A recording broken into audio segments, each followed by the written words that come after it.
Imagine you could test a major decision at your port, change the truck color, adjust the container volume of an incoming vessel, move a berth window, reroute the traffic, and then see exactly what will happen before you touched a single crane, spent a single naira, cedi, or franc. In Singapore, they no longer have to imagine it, they just do it. Welcome to PortSight, the TTP Watts Weekly International Port Intelligence Brief, where we take one global port innovation and ask a simple question. What would it mean for West African ports? I am Jama Onbare. This is edition 2, and today we're looking at one of the most important shifts in management of ports anywhere in the world, the Maritime Digital Twin. On the 24th of March 2025, the Maritime and Port Authority of Singapore, working with the country's government technology agency, launched something very remarkable, a living digital replica of the entire port. Not a map, not a dashboard, a dynamic virtual model that pulls live and historical data, vessel movements, weather, tides, and port operations into one shared real-time environment. This does three things. First, it lets you visualize and monitor one live picture of every vessel and every operation with the ability to rewind and replay history. Second, it lets you stimulate some model, change a variable, the vessel's position, the weather, the resources you have, and simply watch the outcome unfold before you commit one real resource to the desired outcome. And third, it lets you analyze and predict.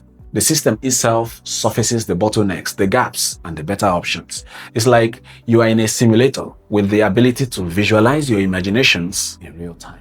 The Port Authority describes it in 7 words that every port leader should remember: a place to test before you invest. And this is not a one-off demonstration. Singapore began live pilots in the second half of 2025 and has since brought in partners from Microsoft to the world's largest shipping line to keep building it out. Why does this matter so much? Because most ports, even the best ones, run on separate systems that don't talk to each other. Vessel traffic here, terminal operations there, billing, CCTV, gates, customs, trucks, environment, each in its own silo. A digital twin sits above all of them and ties them together. It turns a pile of disconnected dashboards into a single shared picture. It moves a management team from looking backwards at what already went wrong to looking forwards at what is about to happen. From planning using assumptions to deciding based on evidence. That shift from hindsight to foresight is a real prize. So where does that leave West Africa? Here's the honest assessment. Across our 5 target ports in Nigeria, Côte d'Ivoire, Ghana, Togo and The Gambia, we found no comparable publicly documented port-wide maritime digital twin.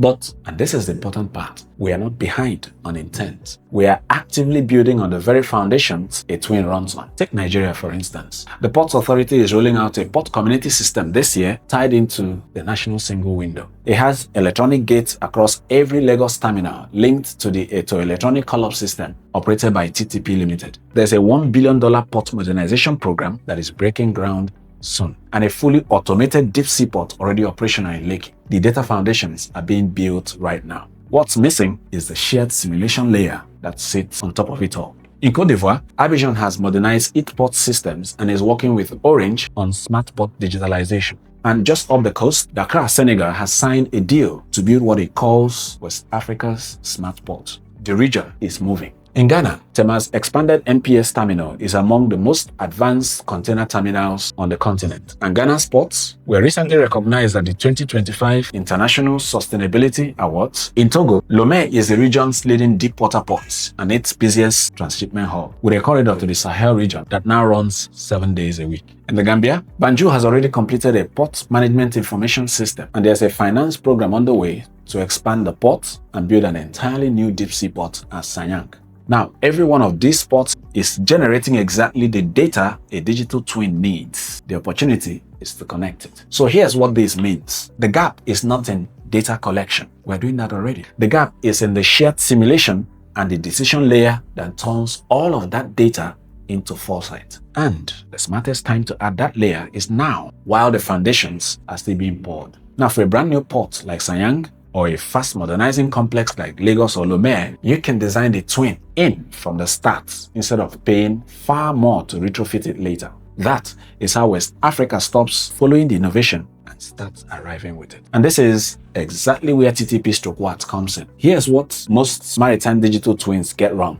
They focus on the water, the vessels, and the berths, and they underrepresent the land side, the trucks, the gates, and the parks and the access corridors. But here in West Africa, the land side is where the congestion lives. That is the binding constraint. And the landslide is precisely where TTP/WAT already operates. Our intelligent mobility systems already run truck call-up, appointment scheduling, park occupancy, gate management, and even the corridor flow. We deliver an intelligent port and hinterland digital twin, one that links vessel schedules and bed plans to terminal releases, truck movements, gate conditions, and corridor flow, all in one predictive model.